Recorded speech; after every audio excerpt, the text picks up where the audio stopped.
குடும்பத்துல எவ்வளவோ சாதிக்காத மனிதர்களாக நம்ம குடும்பத்திற்குள்ள சார் ஒண்ணுல ஒரு 60ஆம் கல்யாணம், காரைக்குடி 60ஆம் கல்யாணம் பேச போயிருந்தேன். அந்த ஐயாவுக்கு ஒரு 70 வயசு இருக்கும், அந்த பாட்டிக்கு ஒரு 60 வயசு. அந்த பாட்டி கேட்ட, என் பாட்டி கிட்டத்தட்ட நீங்க ஒரு 40 வருஷம் குடும்பம் நடத்திருக்கீங்களா? ஆமா. உங்க குடும்ப வாழ்க்கையை பத்தி சொல்லுங்களேன்னு அது இப்படியே பார்த்துட்டு கூட்டு போயிடுச்சு. அந்த 40 வருஷம் குடும்ப வாழ்க்கை இருக்கு, 40 வருஷம் வாழ்க்கை இருக்கு. இந்த வாழ்த்துறை சொல்றவங்க எல்லாம் சொல்லுவாங்க, ராமரும் சீதையும் போல் வாழ்க, கோவலனும் கண்ணையும் போல் வாழ்க, வள்ளுவரும் வாசியும். அவையும் என்ன சட்டம் வச்சு நமக்கு தெரியாது. ஆனா யாராவது ஒருத்தராவது என்னையும் என் மனைவியை போல் வாழ்க்கை வாழ்க்கைக்காரங்களா? சத்தியமா கிடையாது.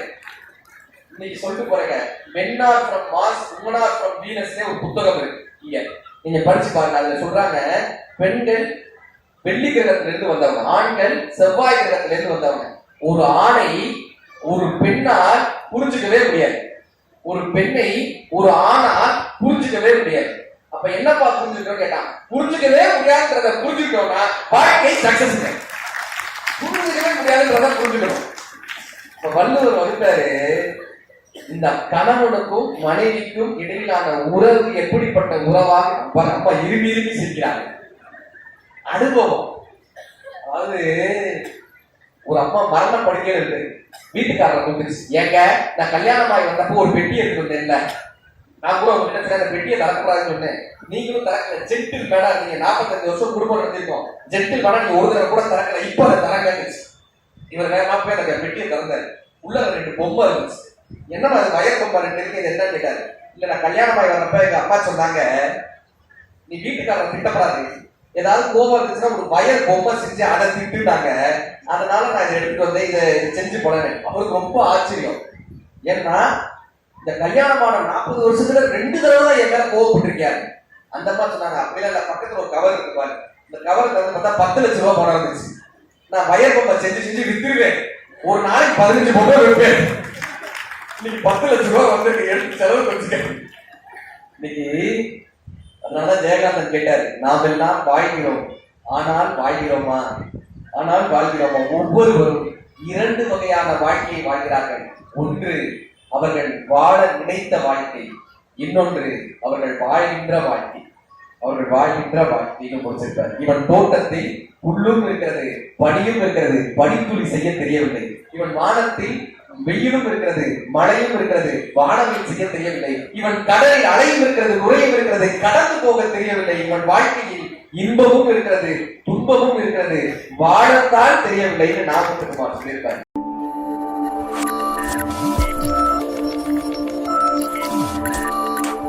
அதுக்கு அழகா சொன்னார். புத்தகத்தை போய் ஒருத்தர் கேட்டுக்காரு, சாமி எங்க அப்பா இறந்து போயிட்டாரு, எங்க அப்பா இறந்து போயிட்டாரு, அவ்வளவு அழிச்சாட்டியம் பண்றாரு, அவ்வளவு அழிச்சாட்டியம் பண்றாரு. எங்க வீட்டுல நிறைய சம்பிரதாயம் சொன்னாங்க, நான் எல்லாம் பண்ணிட்டேன், ஆனாலும் அவர் சொர்க்கத்துக்கு போவாரான்னு எனக்கு தெரியல. நீங்க நிறைய பூஜை எல்லாம் சொல்றீங்கன்றாங்க. அவருக்கு என்ன நடந்தா என்ன? நீங்க போய் பாருங்க, நல்லா. இங்க நம்ம ஒருத்தர் புத்தரை பத்தி பேசினா என்ன, சித்தரை பத்தி பேசினா என்ன, நம்ம போய் சேர எடுத்துருவோம் அப்படின்றாரு. அவர் போய் கேட்டாரு, ஏன் சாமி நீங்க எங்க அப்பா போய் சேர்ந்துட்டாரு, நீங்க நிறைய பூஜை எல்லாம் செய்யறதா சொல்றாங்க, எங்க அப்பா சொர்க்கத்துக்கு போனாரா இல்லையான்னு தெரியல, நீங்க நிறைய பூஜை செஞ்சீங்களாமே, செஞ்சு எங்க அப்பாவை சொர்க்கத்துக்கு அனுப்ப முடியுமா கேட்டேன். இப்ப புத்தர் சொன்னாரு, நாளைக்கு நீ வரும்போது 2 சட்டி, 2 வெண்ணெய் கட்டி, 2 கல்லு, ஒரு குச்சி எல்லாம் எடுத்து இந்த பூஜை பொருள் மாதிரி எழுதி வச்சிருக்கேன். மறுநாள் வந்து புத்தருக்கு சாமி எல்லாம் கொண்டு வந்துட்டேன். இப்ப அவர் சொன்னாரு, அந்த வெண்ணெய் கட்டி எடுத்து பானையில போடு, கல்லை எடுத்து பானையில போடு, எல்லாத்தையும் தூக்கி தண்ணியில போடு. அவன் அப்படியே செஞ்சான். இப்போ ஒரு குச்சி எடுத்து அதை உடனே பானையை உடைச்சான், வெண்ணெய் மிதந்துச்சு, கல்லு கீழே போச்சு. இப்ப இவர் சொன்னாரு, நான் சொல்ற மந்திரத்தை அப்படியே சொல்லு, வெண்ணையே கீழே போ, கல்லே மேல வா, வெண்ணையே கீழே போ, கல்லே. அவன் சொன்னா, எப்படிங்க அது நடக்கும்? வெண்ணெய் எப்படிங்க உள்ளார போகும், கல் எப்படிங்க மேல வரும்? நடக்காதுங்க அப்படின்னா. அவர் சொன்னாரு, வெண்ணெய் உள்ள போகாது, கல்லு மேல வராதுன்னு தெரிஞ்ச உனக்கு அயோக்கியத்தனம் மட்டும் பண்ண உங்க அப்பா சொர்க்கத்துக்கு போக மாட்டாருன்னு தெரிய வேணாமா? இதை யாருப்பா கத்துக் கொடுக்க முடியும்னா ஒரு குரு தான் கத்துக் கொடுக்க முடியும். சார், நான் பழனிக்கு ஒரு நிகழ்ச்சிக்காக போயிட்டு இருந்தேன், ஸ்லீப்பர் பஸ். ஒருத்தர் என்ன பண்ணாரு, நடந்துகிட்டே இருந்தாரு ஸ்லீப்பர் பஸ்ல. நைட்டு பூரா நடக்கிறாரு, இங்கிருந்து அங்க போறாரு, அங்கிருந்து இங்க வர்றாரு, நைட்டு பூரா நடக்கிறாரு. நானும் பாக்குறேன், எதுக்குடா இவர் நைட்டு பூரா நடக்கிறாரு, தூக்கத்துல நடக்கிற வியாதியா, ஸ்லீப்பர் பஸ் அழகா தூங்கி இது எதுக்கு இருந்தாலும் நடந்துட்டே இருக்காருங்க. காலையில பாக்குறேன், இறங்கி இந்த படியை தொட்டு கொடுத்தாரு. என்னங்கன்னு கேட்டேன். படியை தொட்டு கொடுத்தாரு. என்னங்கன்னு கேட்டேன். முருகா. என்னங்க? இல்ல, நான் ஒரு வேண்டுதல் வச்சிருந்தேன், அந்த வேண்டுதல் நிறைவேறிடுச்சுன்னா பழனிக்கு நடந்து வரேன்னு வேண்டிக்கிட்டேன். எது பஸ்ல நடந்திருக்க, நம்ம கை தட்டுவோம்ல. ஆனா நம்ம வீட்டுல அதான் பண்ணிட்டு இருக்கோம் தெரியுமா? எத்தனை பேர் வீட்டுல பிளாஸ்டிக்ல மாவளையை கட்டுறோம். என்ன கோலம் போடுறதுக்கு எதுக்கு பால் வச்சாங்க? நம்ம முன்னோர்கள் கோலம்னு ஒண்ணு போட்டாங்களா? எதுக்கு போட்டாங்க? எறும்புகள் வரணும்னு கரெக்டா சொல்றாரு. இன்னைக்கு ஸ்டிக்கரை ஒட்டிடுறாங்க, எவனும் வரக்கூடாதுன்னு. இந்த கோலத்துல கூட நம்ம மாட்டு என்ன தெரியுமா பண்ணாங்க? சிகப்பு போட்டு வெள்ளையில ஒரு கோடு போட்டாங்க. அந்த சிகப்பு கலர்ல ஒரு கோடு போடுறாங்க, அது பேர் தர்ம வழின்னு பேரு. எறும்புகள் உள்ள வந்து நம்ம காலில் பிடிபற்ற கூடாதுன்னு எறும்புக்கும் தனியாக ஒரு வழிவிட்டார். தமிழர்களுடைய பாரம்பரியம் இருந்துச்சு. நம்ம என்ன தெரியுமா பண்றோம்? எதுக்காக எதை செய்யறோன்னே தெரியாம காலையில எதிர்த்து ஒரு பாட்டுல வீட்டுல மங்களகரமான ஒரு விஷயம் பாடினா அவன் காலையில ஒரு பிரபஞ்ச சக்தி கிடைக்கும். இப்படி தண்ணி கிடைக்கும், நல்ல விஷயங்கள் பேசினா. எப்படியாவது ஒரு அண்ணன் வந்து நல்ல உதவியா கடவுளா வருவாரு அப்படின்னா நமக்கு தெரியும். காலையில எதிர்த்து ஏன் தெரியுமா சாமி பாட்டை பாட சொன்னாங்க? ஒரு பைபிளை வாசிங்கப்பா, குர்ஆனை வாசிங்கப்பா, நல்ல விஷயங்களை காலையில எதிர்த்து வாசிங்கப்பா நமக்கு சொன்னா என்ன அர்த்தம்? நமக்கு நல்ல விஷயம் நடக்கும். நம்ம என்ன பண்றோம்? 8 மணிக்கு எதிர்த்து யூடியூப்ல பாட்டு போட்டுக்கிறோம். நம்ம பண்ணா நாம புண்ணியம் கிடைக்கும். நான் யூடியூப் படிச்சுன்னா யூடியூபுக்கு பேமெண்ட் கிடைக்கும். அதை போட்டு இருக்கிறோம். எப்படி பண்ண அந்த ஸ்லீப்பர் பஸ்ல நடக்கிற கதை தான். அதனாலதான் கண்ணதாசன் ஐயா எழுதுறாரு, யாருப்பா இறைவன் கேட்டாங்க. யார் இறைவன்? பூஜ்ஜியத்துக்குள்ளே ராஜ்யத்தை ஆண்டு கொண்டு புரியாமல் இருப்பான் ஒருவன், அதை புரிந்து கொண்டால் அவன் தான் இறைவன். தென்னையில நீருக்குள்ளே தேக்கி வைக்கும் ஓட்டுக்குள்ளே தேங்காயை போல் இருப்பான் ஒருவன், அதை தெரிந்து கொண்டால் அவன் தான் இறைவன். வானவெளி பட்டினத்தில் வட்டமதி சக்கிரத்தில் ஞானரதம் ஓட்டி வரும் ஒருவன், அதை நாடி சென்றால் அவன் தான் இறைவன். குற்றும் கசந்து நின்று பட்டணத்து வந்தவருக்கு சுற்றப்பட நின்றிருப்பான் ஒருவன், அதை தொடர்ந்து சென்றால் அவன் தான் இறைவன். பஞ்சு கொடும் பாடு கொடும் நெஞ்சு கொடும் பாடலித்து அஞ்சுதலை நீக்கி வைப்பான் ஒருவன், அவன் ஆறுதலை தந்துவிடும் இறைவன். கல்லுக்குள்ளே தேவையிட்டு கல்லுக்குள்ளே பிள்ளையிட்டு உள்ளிருந்து ஊட்டி வைப்பான் ஒருவன், அதை உண்டு கழித்தவருக்கு அவன் தான் இறைவன். நீருக்குள்ளே குளிர்ச்சி வைத்து நெருப்புக்குள்ளே சூடு வைத்து வாழைக்கும் கன்று வைத்தான் ஒருவன், அந்த ஏழையின் பேர் இந்த உலகில் இறைவன். சின்னஞ்சிறு சக்கிரத்தில் ஜீவன்களை சுற்ற வைத்து தன்னை மறந்தே அமர்ந்திருப்பான் ஒருவன், அவன் தடம் தெரிந்தால் அவன் தான் இறைவன். தான் பெரிய வீரன் என்று தலை நிமிர்ந்து வாழ்ந்தவரை நாள் குறித்து அழைத்து செல்வான் ஒருவன், இந்த நாடகத்தை ஆட்டி வைக்கும் இறைவன் கண்ணதாசன் ஐயா இருக்கிறார். ஒரு அழகியலை நம்ம வாழ்க்கையில செய்யக்கூடிய சின்ன சின்ன தவறுகளை திருத்தக்கூடிய மிகப்பெரிய ஒரு குரு யாருப்பான்னா, ஒரு பெரிய குரு யாருப்பான்னா புத்தகம் தான். புத்தரை பத்தி கூட சொன்னோம்ல, புத்தர் தோத்த இடம் ஒன்று இருக்கு தெரியுமா? புத்தர் தோல்வி அடைந்த இடம்.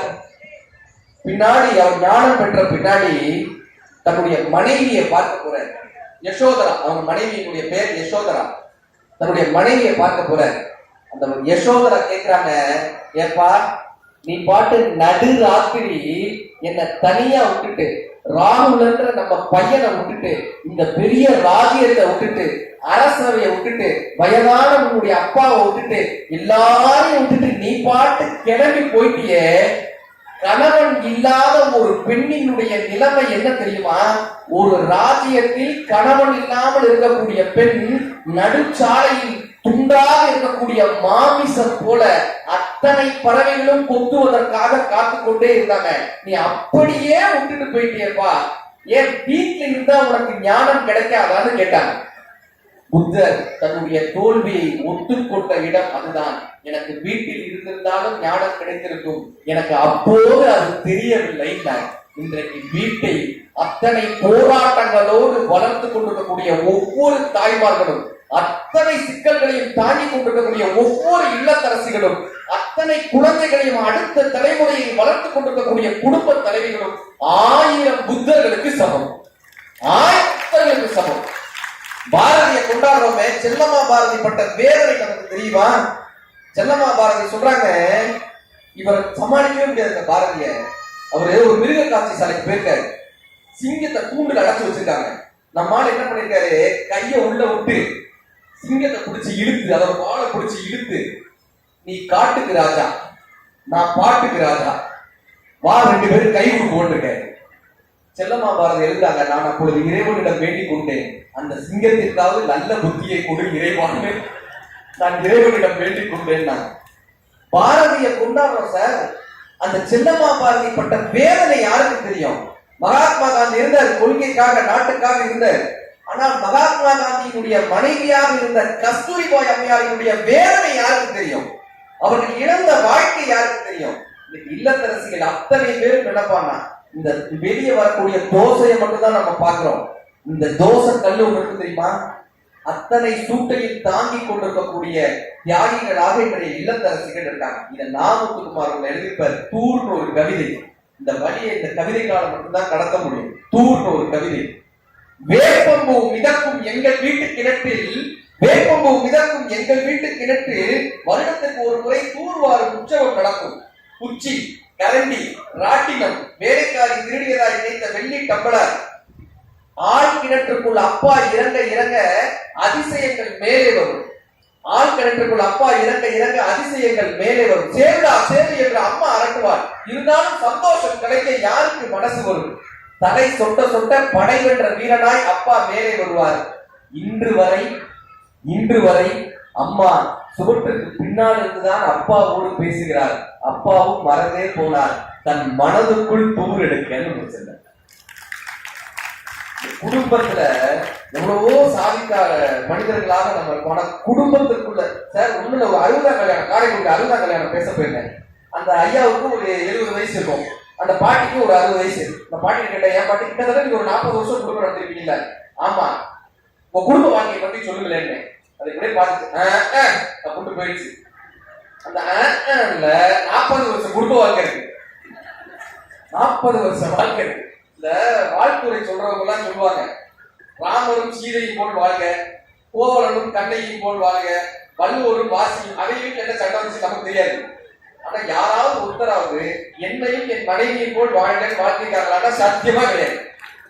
இன்னைக்கு சொல்லிட்டு போறேங்க, Men are from Mars, Women are from Venus ஒரு புத்தகம் இருக்கு, நீங்க படிச்சு பாருங்க. அதுல சொல்றாங்க, பெண்கள் வெள்ளி கிரகத்துல இருந்து வந்தவங்க, ஆண்கள் செவ்வாய் கிரகத்துல இருந்து வந்தவங்க. ஒரு ஆணை ஒரு பெண்ணால் புரிஞ்சுக்கவே முடியாது, ஒரு பெண்ணை ஒரு ஆணால் புரிஞ்சுக்கவே முடியாது. அப்ப என்னப்பா புரிஞ்சுக்கிறோம் கேட்டான், புரிஞ்சுக்கவே முடியாதுன்றத புரிஞ்சுக்கிட்டோம்னா வாழ்க்கை சக்சஸ். புரிஞ்சுக்கவே முடியாதுன்றத புரிஞ்சுக்கணும். இப்ப வள்ளுவர் வந்துட்டாரு, இந்த கணவனுக்கும் மனைவிக்கும் இடையிலான உறவு எப்படிப்பட்ட உறவாக அப்பா இருமி சிரிக்கிறாங்க. அனுபவம். அதாவது ஒரு அம்மா மரண படுக்கையில இருக்கு, வீட்டுக்காரரை கூப்பிடுச்சு, ஏங்க நான் கல்யாணம் ஆகி வந்தப்போ ஒரு பெட்டி எடுத்து வந்தேன்ல, நான் கூட உங்ககிட்ட அந்த பெட்டியை தரக்கூடாதுன்னு சொன்னேன், நீங்களும் தரக்கல. ஜென்டில் மேடா, நீங்க 45 வருஷம் குடும்பம் நடத்திருக்கோம், ஜென்டில் மேடா நீங்க ஒரு தடவை கூட தரக்கல, இப்ப அதை தரங்கன்னு. இவர் வேகமா போய் அந்த பெட்டியை திறந்தாரு. உள்ள 2 பொம்மை இருந்துச்சு. என்னமா அது வயர் பொம்மை 2 இருக்கு, இது என்னன்னு கேட்டாரு. இல்ல நான் கல்யாணம் ஆகி வரப்ப எங்க அப்பா சொன்னாங்க, நீ வீட்டுக்காரரை திட்டப்படாது, ஏதாவது கோபம் இருந்துச்சுன்னா ஒரு வயர் பொம்மை செஞ்சு அதை திட்டுனாங்க, அதனால நான் இதை எடுத்துட்டு வந்தேன், இதை செஞ்சு போனேன். அவருக்கு ரொம்ப ஆச்சரியம். ஏன்னா இந்த கல்யாணமான 40 வருஷத்துல 2 தடவை தான் என் மேல கோவப்பட்டிருக்காரு. அந்த மாதிரி சொன்னாங்க. அப்படிலாம் இல்ல, பக்கத்துல ஒரு கவர் இருக்கு பாரு, இந்த கவருக்கு வந்து பார்த்தா 10 லட்சம் ரூபாய் பணம் இருந்துச்சு. நான் வயர் பொம்மை செஞ்சு வித்துருவேன், ஒரு நாளைக்கு 15 பொம்மை வைப்பேன். இன்னைக்கு 10 லட்சம் ரூபாய் வந்து எடுத்து செலவு வச்சுக்கேன் இன்னைக்கு. அதனால ஜெயகாந்தன் கேட்டாரு, நாம் எல்லாம் வாழ்கிறோம், ஆனால் வாழ்கிறோமா? ஒவ்வொருவரும் 2 வகையான வாழ்க்கையை வாழ்கிறார்கள். ஒன்று அவர்கள் வாழ நினைத்த வாழ்க்கை, இன்னொன்று அவர்கள் வாழ்கின்ற வாழ்க்கை. முடிச்சிருப்பார். இவன் தோட்டத்தில் புல்லும் இருக்கிறது, பனியும் இருக்கிறது, பனித்துளி செய்ய தெரியவில்லை. இவன் வானத்தில் வெயிலும் இருக்கிறது, மழையும் இருக்கிறது, வானவில் செய்ய தெரியவில்லை. இவன் கடலில் அலையும் இருக்கிறது, நுழையும் இருக்கிறது, கடந்து போக தெரியவில்லை. இவன் வாழ்க்கையில் இன்பமும் இருக்கிறது, துன்பமும் இருக்கிறது, வாழத்தான் தெரியவில்லைன்னு நாமத்துக்குமார் சொல்லியிருப்பாரு. சார், இந்த பப்ளிஷருடைய வார்த்தையிலேயே சொல்லணும், இன்னொரு 2-3 விஷயம் சொல்லி முடிச்சிடுறேன். பப்ளிஷருடைய வார்த்தையிலேயே சொல்லணும்னா, 2ஆம் பதிப்பு இல்லை என்று தெரிந்தும், 2ஆம் பதிப்பு இல்லை, ஒரே ஒரு வாழ்க்கை தானே, 2ஆம் பதிப்பு இல்லை என்று தெரிந்தும் எத்தனை தவறுகளை இந்த வாழ்க்கையில் செய்து கொண்டே இருக்கும். மகாபாரதத்தில் ஒரு அருமையான காட்சி வரும். யக்ஷன் ஒரு அரக்கன் தர்மன்ட்ட கேட்பாரு, எப்ப இந்த உலகத்துல ஆச்சரியமான விஷயம் எதிர்பார்த்தாரு, ஆச்சரியம் எதிர்பார்த்து தர்மருடைய பதில் என்ன தெரியுமா? தன்னோடு இருக்கக்கூடிய சக மனிதன் இறப்பதை பார்த்த பின்பும் தான் மட்டும் நிலையானவன் என்று மனிதன் நினைக்கிறானே, அதுதான் இந்த உலகத்தில் ஆச்சரியம். ஒல்வதறிவ தெரிந்ததன் கந்தங்கி செல்வார்க்கு செல்லாத தில் முயூவ விளக்க உரை தனக்கு பொருந்தும் செயலையும் அதற்காக அறிய வேண்டியதையும் அறிந்து அதனிடம் நிலைத்து முயல்கின்றவர்க்கு முடியாதது ஒன்றும் இல்லை. சாலமன் பாப்பையா விளக்க உரை தம்மால் செய்ய முடியும் செயலையும் அதைச் செய்வதற்கு ஏற்ற ஆற்றலையும் அறிந்து அதையே மனத்துள் சிந்தித்துச் செயலாற்றுவார்க்கு முடியாதது ஒன்றும் இல்லை. கலைஞர் விளக்க உரை ஒரு செயலில் ஈடுபடும்போது அச்செயலைப் பற்றிய அனைத்தையும் ஆராய்ந்தறிந்து முயற்சி மேற்கொண்டால ஒல்வதறிவ தெரிந்ததன் கந்தங்கி செல்வார்க்கு செல்லாத தில் முயூவ விளக்க உரை தனக்கு பொருந்தும் செயலையும் அதற்காக அறிய வேண்டியதையும் அறிந்து அதனிடம் நிலைத்து முயல்கின்றவர்க்கு முடியாதது ஒன்றும் இல்லை. சாலமன் பாப்பையா விளக்க உரை தம்மால் செய்ய முடியும் செயலையும் அதைச் செய்வதற்கு ஏற்ற ஆற்றலையும் அறிந்து அதையே மனத்துள் சிந்தித்துச் செயலாற்றுவார்க்கு முடியாதது ஒன்றும் இல்லை. கலைஞர் விளக்க உரை ஒரு செயலில் ஈடுபடும்போது அச்செயலைப் பற்றிய அனைத்தையும் ஆராய்ந்தறிந்து முயற்சி மேற்கொண்டால ஒல்வதறிவ தெரிந்ததன் கந்தங்கி செல்வார்க்கு செல்லாத தில் முயூவ விளக்க உரை தனக்கு பொருந்தும் செயலையும் அதற்காக அறிய வேண்டியதையும் அறிந்து அதனிடம் நிலைத்து முயல்கின்றவர்க்கு முடியாதது ஒன்றும் இல்லை. சாலமன் பாப்பையா விளக்க உரை தம்மால் செய்ய முடியும் செயலையும் அதைச் செய்வதற்கு ஏற்ற ஆற்றலையும் அறிந்து அதையே மனத்துள் சிந்தித்துச் செயலாற்றுவார்க்கு முடியாதது ஒன்றும் இல்லை. கலைஞர் விளக்க உரை ஒரு செயலில் ஈடுபடும்போது அச்செயலைப் பற்றிய அனைத்தையும் ஆராய்ந்தறிந்து முயற்சி மேற்கொண்டால ஒல்வதறிவ தெரிந்ததன் கந்தங்கி செல்வார்க்கு செல்லாத தில் முயூவ விளக்க உரை தனக்கு பொருந்தும் செயலையும் அதற்காக அறிய வேண்டியதையும் அறிந்து அதனிடம் நிலைத்து முயல்கின்றவர்க்கு முடியாதது ஒன்றும் இல்லை. சாலமன் பாப்பையா விளக்க உரை தம்மால் செய்ய முடியும் செயலையும் அதைச் செய்வதற்கு ஏற்ற ஆற்றலையும் அறிந்து அதையே மனத்துள் சிந்தித்துச் செயலாற்றுவார்க்கு முடியாதது ஒன்றும் இல்லை. கலைஞர் விளக்க உரை ஒரு செயலில் ஈடுபடும்போது அச்செயலைப் பற்றிய அனைத்தையும் ஆராய்ந்தறிந்து முயற்சி மேற்கொண்டால ஒல்வதறிவ தெரிந்ததன் கந்தங்கி செல்வார்க்கு செல்லாத தில் முயூவ விளக்க உரை தனக்கு பொருந்தும் செயலையும் அதற்காக அறிய வேண்டியதையும் அறிந்து அதனிடம் நிலைத்து முயல்கின்றவர்க்கு முடியாதது ஒன்றும் இல்லை. சாலமன் பாப்பையா விளக்க உரை தம்மால் செய்ய முடியும் செயலையும் அதைச் செய்வதற்கு ஏற்ற ஆற்றலையும் அறிந்து அதையே மனத்துள் சிந்தித்துச் செயலாற்றுவார்க்கு முடியாதது ஒன்றும் இல்லை. கலைஞர் விளக்க உரை ஒரு செயலில் ஈடுபடும்போது அச்செயலைப் பற்றிய அனைத்தையும் ஆராய்ந்தறிந்து முயற்சி மேற்கொண்டால ஒல்வதறிவ தெரிந்ததன் கந்தங்கி செல்வார்க்கு செல்லாத தில் முயூவ விளக்க உரை தனக்கு பொருந்தும் செயலையும் அதற்காக அறிய வேண்டியதையும் அறிந்து அதனிடம் நிலைத்து முயல்கின்றவர்க்கு முடியாதது ஒன்றும் இல்லை. சாலமன் பாப்பையா விளக்க உரை தம்மால் செய்ய முடியும் செயலையும் அதைச் செய்வதற்கு ஏற்ற ஆற்றலையும் அறிந்து அதையே மனத்துள் சிந்தித்துச் செயலாற்றுவார்க்கு முடியாதது ஒன்றும் இல்லை. கலைஞர் விளக்க உரை ஒரு செயலில் ஈடுபடும்போது அச்செயலைப் பற்றிய அனைத்தையும் ஆராய்ந்தறிந்து முயற்சி மேற்கொண்டால ஒல்வதறிவ தெரிந்ததன் கந்தங்கி செல்வார்க்கு செல்லாத தில் முயூவ விளக்க உரை தனக்கு பொருந்தும் செயலையும் அதற்காக அறிய வேண்டியதையும் அறிந்து அதனிடம் நிலைத்து முயல்கின்றவர்க்கு முடியாதது ஒன்றும் இல்லை. சாலமன் பாப்பையா விளக்க உரை தம்மால் செய்ய முடியும் செயலையும் அதைச் செய்வதற்கு ஏற்ற ஆற்றலையும் அறிந்து அதையே மனத்துள் சிந்தித்துச் செயலாற்றுவார்க்கு முடியாதது ஒன்றும் இல்லை. கலைஞர் விளக்க உரை ஒரு செயலில் ஈடுபடும்போது அச்செயலைப் பற்றிய அனைத்தையும் ஆராய்ந்தறிந்து முயற்சி மேற்கொண்டால ஒல்வதறிவ தெரிந்ததன் கந்தங்கி செல்வார்க்கு செல்லாத தில் முயூவ விளக்க உரை தனக்கு பொருந்தும் செயலையும் அதற்காக அறிய வேண்டியதையும் அறிந்து அதனிடம் நிலைத்து முயல்கின்றவர்க்கு முடியாதது ஒன்றும் இல்லை. சாலமன் பாப்பையா விளக்க உரை தம்மால் செய்ய முடியும் செயலையும் அதைச் செய்வதற்கு ஏற்ற ஆற்றலையும் அறிந்து அதையே மனத்துள் சிந்தித்துச் செயலாற்றுவார்க்கு முடியாதது ஒன்றும் இல்லை.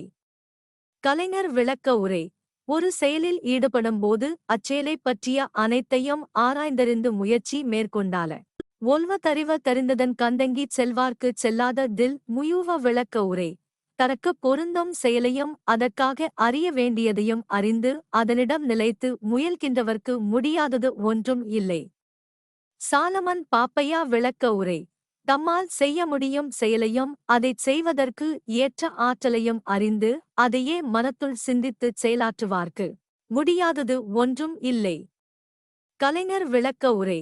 ஒரு செயலில் ஈடுபடும்போது அச்செயலைப் பற்றிய அனைத்தையும் ஆராய்ந்தறிந்து முயற்சி மேற்கொண்டால ஒல்வ தறிந்ததன் கந்தங்கிச் செல்வார்க்குச் செல்லாத தில் முயூவ விளக்க உரை.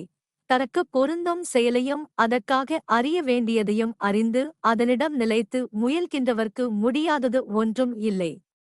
சாலமன் பாப்பையா விளக்க உரை. தம்மால் செய்ய முடியும் செயலையும் அதைச் செய்வதற்கு ஏற்ற ஆற்றலையும் அறிந்து அதையே மனத்துள் சிந்தித்துச் செயலாற்றுவார்க்கு முடியாதது ஒன்றும் இல்லை. கலைஞர் விளக்க உரை. ஒரு செயலில் ஈடுபடும்போது அச்செயலைப் பற்றிய அனைத்தையும் ஆராய்ந்தறிந்து முயற்சி மேற்கொண்டால